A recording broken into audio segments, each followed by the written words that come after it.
Dạ. Ha. Şimdi bak. Ben çocuğumu döveceğim. Torunumu. Döverken bakın bakalım kim sahip çıkıyor.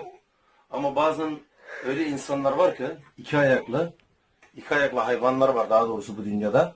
Onlar çocuğa insanlara kıyıyorlar ama köpek bile çocuğa kıymıyor. Bakın dikkat edin. Vurayım seni. He? Döveyim seni. Yok iyi. Vurayım mı? Tamam bir şey yapmıyor. Tamam bir şey yapmayacak. Tamam bak. Bak tamam. Vurayım mı? Tamam. Vurayım böyle. Vurayım. Buna mı vururum? Buna mı vururum? Vurayım buna. Ha, vurayım bak. Vurayım mı? Tamam. Vurun ama.